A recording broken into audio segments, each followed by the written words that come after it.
पूछना चाहूंगा राकेश जी आपसे, 52 साल तक तिरंगे का सम्मान आपने नहीं किया और अपने राष्ट्रीय ध्वज को अपने नागपुर में फहराने का काम नहीं किया, तो तिरंगे ध्वज को बदलने का काम कर देना चाहिए। क्या तिरंगे ध्वज को बदलने का काम करेंगे आप? क्या संविधान को बदलने का काम करेंगे आप? क्या देश के उन कुर्बानियों को बदलने का काम करेंगे आप? तो कांग्रेस पार्टी और क्रांतिकारी थी, कांग्रेस का क्रांतिकारियों से नाता है, आपको कोई नाता नहीं रहा है, इसलिए आप कभी भी इस क्रांति का जो है ना और इस धरोहर की मतलब नहीं समझ सकते हैं। विरासत का तात्पर्य आप मतलब भी नहीं समझ सकते हैं, इस धरोहर की मतलब नहीं समझ सकते, क्योंकि आरएसएस से लेकर भारतीय जनता पार्टी एक ही झंडा है। फूट चर्चा चलेगी। एक मिनट एक बड़ी खबर आ रही है, जम्मू कश्मीर से बड़ी खबर आ रही है। अनंतनाग में एक पुलिस पार्टी पर, उछाबल में पुलिस पार्टी पर आतंकी हमला हुआ है। 5 पुलिस वाले शहीद हो गए हैं। आतंकियों ने पुलिस दस्ते पर हमला किया है। अनंतनाग से ये खबर आ रही है, जम्मू कश्मीर सूबे के अनंतनाग से ये खबर। अनंतनाग के उछाबल में 5 पुलिस वाले एक आतंकी हमले में शहीद हो गए हैं। तो लगातार एक के बाद एक जो ये एक लगभग सिलसिला बनता जा रहा है, पुलिस कर्मियों पर, सुरक्षा बलों पर, वो बीएसएफ हो या सीआरपीएफ या आर्मी पर, लगातार हमलों का सिलसिला जारी है। मेरे साथ मेरे सहयोगी आसिफ सुहाग जुड़ चुके हैं। एसएचओ भी शहीद हो गए हैं इस हमले में। आसिफ, और क्या जानकारी इस आतंकी हमले के बारे में? देखिए, ये जो है मिलिटेंटों ने तब पुलिस पार्टी पर हमला किया है जब एसएचओ अपनी टीम के साथ, अपने 4 पुलिस जवानों के साथ, जो उनके मुहाफिज होते हैं, प्रोटेक्टिव होते हैं, के साथ है ताजावर इलाका है ये दक्षिणी कश्मीर में अनंतनाग जिले का। यहाँ पर गए तो इस समय वहां घात लगा के मिलिटेंटों ने एसएचओ की पार्टी पर हमला किया। अंधाधुंध 2 तरफ से फायरिंग, जो हमारे पास सूचना आ रही है। सभी यहाँ पर जितने भी पुलिस जवान, 4 पुलिस जवान और एसएचओ मौजूद, सभी को गोली लगी और काफी देर तक ये मुठभेड़ रही। हालांकि एसएचओ और उसके 4 पुलिस जवानों ने मुकाबला किया, फायरिंग की, लेकिन साहब से पहले यहाँ पर घात लगाते हुए थे, वो अपने आप को आड़ में पाते हुए थे और जवानों पर लगातार गोलीबारी कर रहे थे, जिसके चलते सभी 4 पुलिस जवान और टोटल 5 पुलिस कर्मी यहाँ पर मारे गए। हालांकि अब वो जा रही है, आसपास के इलाके ऑर्डन किया गया है, लेकिन जो हमारे पास आ रही है उसके मिलिटेंट को अंजाम देने के बाद यहाँ से फरार हो गए हैं और उन्होंने जवानों और एसएचओ का हथियार भी लूट लिया। आज इसी इलाके में, दक्षिण कश्मीर में, एक बड़े आतंकी के खिलाफ सर्च ऑपरेशन भी जारी है कुलगाम में। इस आतंकी हमले को, पुलिस दस्ते पर इस आतंकी हमले को इस सर्च ऑपरेशन से भी जोड़कर देखा जा सकता है क्या आसिफ? जी बिल्कुल संदीप, कुछ देर पहले ही हमें लश्कर की तरफ से एक ईमेल स्टेटमेंट आया था जिसमें उन्होंने आरवनी अनंतनाग में, जो इसी डिस्ट्रिक्ट में सुबह से मुठभेड़ चल रही थी, उसमें लश्कर कमांडर जुनैद मत्तू के मारे जाने की पुष्टि की और साथ साथ उसमें यह भी लिखा हुआ था कि अब इस जुनैद मत्तू के मारे जाने का बदला लिया जाएगा, फोर्सेस के ऊपर हमले तेज किए जाएंगे और केवल कुछ देर के बाद ही, 1 घंटे के भीतर ही ये हमला सामने आया, जहां पर पुलिस पार्टी को निशाना बनाया गया। एसएचओ सहित 4 पुलिस जवान और एक एसएचओ, 5 टोटल पुलिसकर्मी मारे गए और ये काफी बड़ा हमला माना जा सकता है इस साल का पुलिस और फोर्सेस के ऊपर मिलिटेंट की तरफ से, जिसमें न केवल एसएचओ और 4 पुलिस जवान मारे गए बल्कि उनके हथियार भी मिलिटेंट यहाँ से लूटने में कामयाब हो गए। जी, किसी आतंकी संगठन ने इस हमले की जिम्मेदारी ली है और आतंकियों की तादाद के बारे में कुछ अंदाजा लग पाया आपके सूत्रों से आसिफ? नहीं, अभी तक संदीप कोई भी मिलिटेंट संगठन इसकी जिम्मेदारी नहीं ली है, क्योंकि अभी भी जो हमारी सूचना है उसके अनुसार इस इलाके में अभी भी फायरिंग हो रही है। फोर्सेस की तरफ से ये कोशिश की जा रही है कि जिन मिलिटेंटों ने इस हमले को अंजाम दिया उन्हें किसी तरह से घेर लिया जाए। पूरे इलाके को कॉर्डन किया गया है, आर्मी की मदद ली जा रही है, आर्मी को भी कहा गया है कि वो आसपास के इलाके में घेरा डाले। अभी तक मिलिटेंट संगठन ने हालांकि क्लेम रिस्पॉन्सिबिलिटी नहीं की है, लेकिन फिलहाल यहाँ पर सेना, पुलिस और सुरक्षा बलों ने इस पूरे अछबल इलाके में ऑपरेशन शुरू कर दिया है, क्योंकि ये जो SHO है, ये जो पुलिस ऑफिसर है, जिसके बारे में कहा जा रहा है कि ये काफी डेयरिंग पुलिस ऑफिसर था, इसने मिलिटेंसी के खिलाफ काफी काम किया है। तो एक और आतंकी हमला हुआ है, 5 पुलिस वाले शहीद हो गए, जिसमें एक SHO भी शामिल हैं। अनंतनाग के पास इस आतंकी हमले को अंजाम दिया गया है। आज ही दक्षिण कश्मीर में एक सर्च ऑपरेशन हुआ, एक जाने माने आतंकी जुनैद मट्टू को मार भी गिराया गया। उसकी जवाबी कार्रवाई है क्या, इसके बारे में भी आगे जानकारी मिलती रहेगी। लेकिन वापस चर्चा पर लौटते हैं। क्या ताजमहल भारतीय संस्कृति का हिस्सा? और हम चर्चा ये कर रहे थे, राजीव त्यागी और राकेश सिन्हा को स्क्रीन पर लेकर आइए। राकेश सिन्हा और राजीव त्यागी, चर्चा ये हो रही थी, अगर भारतीय संस्कृति का हिस्सा ताजमहल नहीं है तो लाल किला क्यों है? लाल किले की प्राचीर से आजादी का पर्व क्यों मनाया जाए? फिर तो राष्ट्रपति भवन में राष्ट्रपति हमारे हाईएस्ट सिविलियन वहां पर क्यों रहे? फिर नॉर्थ ब्लॉक, साउथ ब्लॉक से प्रधानमंत्री कार्यालय से लेकर गृह मंत्रालय से लेकर वित्त मंत्रालय से लेकर विदेश मंत्रालय से लेकर रक्षा मंत्रालय तक, ये तमाम दफ्तर वहां पर क्या कर रहे हैं? ये तो भारतीय संस्कृति का हिस्सा नहीं है। सब कुछ पहचान ही हमारी इन बिल्डिंग से है। राकेश सिन्हा, 1 मिनट राजीव। राकेश सिन्हा,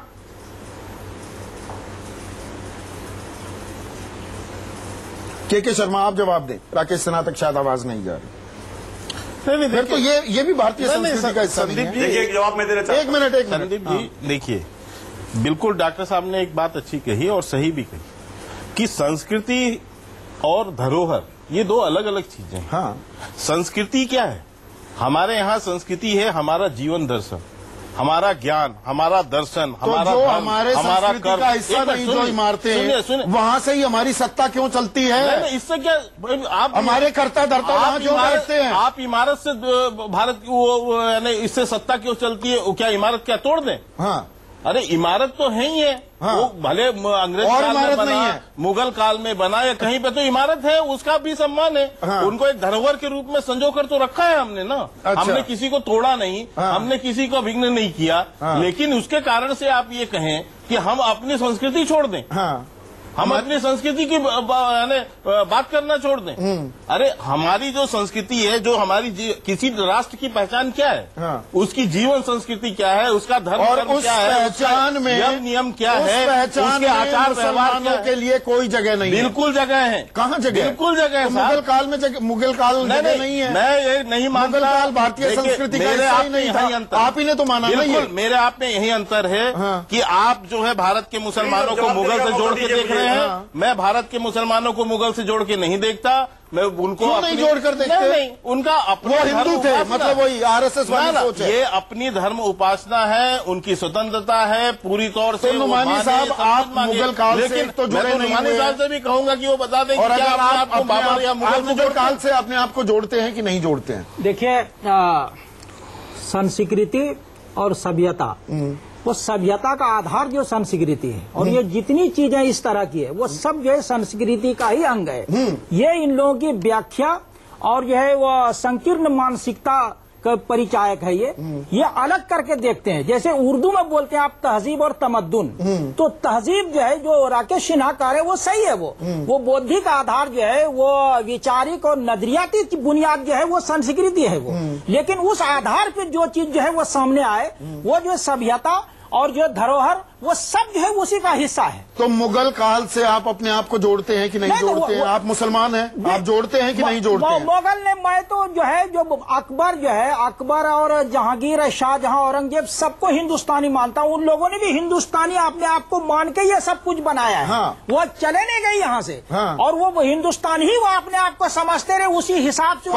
पर के शर्मा, यहाँ पर 1206 से 1760 को तो भारतीय संस्कृति का हिस्सा नहीं मानते। नहीं, यही तो है। ये इनकी व्याख्या है। वो कहा कि हमारी संस्कृति की पहचान मुगल काल से नहीं होती। हमारी भारतीय संस्कृति का हिस्सा नहीं। वही तो बात बोली आपने। भैया वो तो एक इतिहास का समझदार है। ये जो है ना, ये इसमें जो बंटवारा करते हैं, तोड़ते हैं, हिंदू मुसलमान हमने कुछ नहीं तोड़ा। इतिहास सभ्यता सब कुछ तोड़ते हैं। ये बंटवारा करते हैं समाज में हर चीज में। क्या ये इतिहास नहीं है?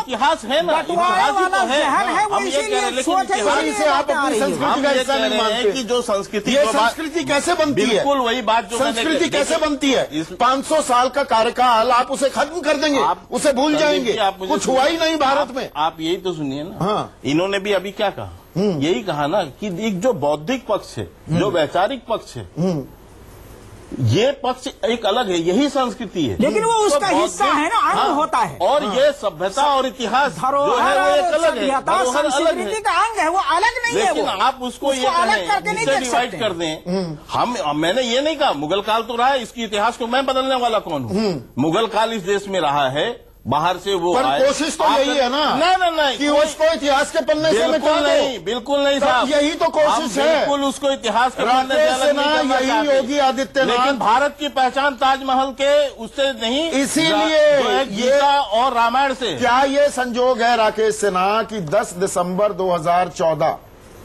तारीख दोबारा से ध्यान से सुन लीजिएगा, 10 दिसंबर 2014 संदीप जी को समय देंगे। मैं दूंगा, राजीव त्यागी रुकिए। राकेश सिन्हा 10 दिसंबर 2014 को, यही योगी आदित्यनाथ उस वक्त सांसद थे, उन्होंने कहा कि ये तो ताजमहल, ये तो शिव मंदिर पर बना है, ये तो राजा जयसिंह से ये जमीन ले ली, कब्जा ली और शिव मंदिर के ऊपर ताजमहल बना दिया। तो वो कैसे मानेंगे इसे भारतीय संस्कृति का हिस्सा? ये सोची समझी रणनीति है ये, राकेश सिन्हा, है कि नहीं?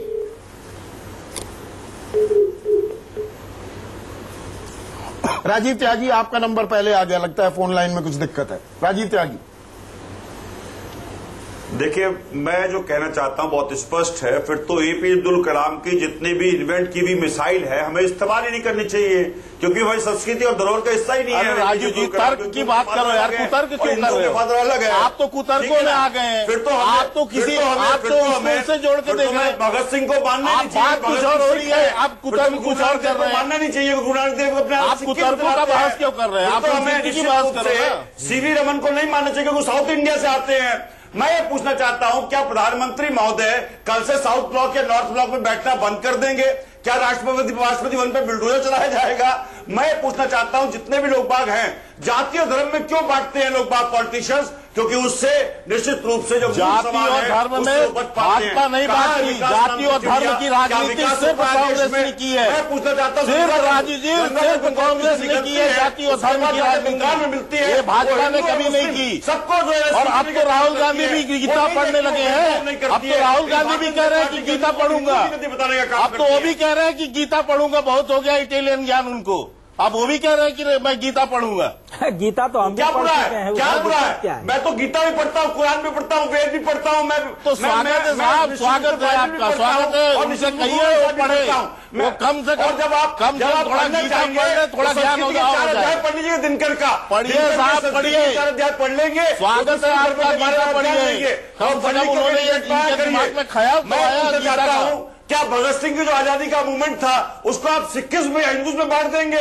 नहीं बांट पाएंगे आप। भगत सिंह हिंदुओं के दिल में उतना राज करते थे, सिखों के दिल में राज करते हैं। हमने कभी किसी को नहीं बांटा, बांटने की राजनीति इस देश को बांट दिया जिन्होंने, उन्होंने इसको बांटा है। जिन्होंने भारत को बांट दिया, हिंदू और मुसलमानों के बीच में जिन्होंने भारत को बांट दिया, वो कांग्रेस हमको ये ज्ञान न दे। चाहते हैं देश को राजू जी, जिन्होंने हिंदू और मुसलमानों के नाम पर देश को बांट दिया, बताइए, जो हिंदू एक मिनट राजीव त्यागी, राजीव त्यागी, प्रेम का प्रतीक है। राजीव त्यागी, नुमानी साहब मुझे एक चीज समझाइए, जब अनेकता में एकता, यूनिटी इन डाइवर्सिटी सबसे बड़ी स्ट्रेंथ, सारी दुनिया, जब हम 1947 में आजाद हुए तो सारी दुनिया कह रही थी ये तो बिखर जाएगा ये देश, ये एक है ही नहीं। इंडिया एज एन आइडिया 1947 में तो उसने पहली बार शेप ली थी, हम तो अलग अलग खित्तों में बटे हुए थे। सारी दुनिया को अचरज है कि 70 साल बाद हम एक खड़े हुए हैं। लेकिन आज जब कोई ये बताए कि हमारी संस्कृति तो श्रीमद् भगवद गीता, गीता है हमारी संस्कृति, रामायण है हमारी संस्कृति, पर उसके बाद 500 साल 600 साल के कार्यकाल को इस्लामिक युग बताकर उससे आंखें फेर ली जाएं, तो ये क्या भारतीय संस्कृति है? देखिए, ये तारीख और समाज में बंटवारा जो किया आपको मालूम होगा, ये जो है अंग्रेजों ने किया है वो लड़ाने के लिए। ये जो है मिडवल इंडिया जो है, और उससे पहले अब बात का ये सब काम भारतीय जनता पार्टी कर रही है, ये अंग्रेजों का ये किया। आपने अभी जैसे राजू साहब ने हवाला दिया, रामधारी सिंह दिनकर की जो किताब है संस्कृति के 4 अध्याय, उन्होंने खुद जो अध्याय माना है। आप गीता पढ़ते हैं? गीता पढ़ चुके हैं कम से कम 11 बार। मेरे पास 18 व्याख्या पढ़ी है के शर्मा साहब? मैंने 4 वेद पढ़े हैं, गीता पढ़ी है, और मेरे पास 8 जो है रामायण है। आपने नाम भी नहीं सुना होगा। बता दें। हाँ, देखिए ये इंटरव्यू नहीं है, लेकिन मैं संदीप दीक्षित के ये गीता भारतीय संस्कृति, यही भारतीय संस्कृति है। मौलाना यहाँ बैठे हैं, इन्होंने गीता पढ़ रखी है, इन्होंने वेद पढ़े हुए हैं। बिल्कुल सही है, यही तो संस्कृति है। हमने रामचरितमानस पढ़ी है, वाल्मीकि रामायण पढ़ी है, मंजूर रामायण पढ़ी है। किसने मना कर रहे हैं? कौन मना कर रहा है? ताजमहल भी सबका है। मेरा निवेदन सुनिए, ताजमहल भी मेरा सबका निवेदन है। सुनिए ना, उसकी प्रति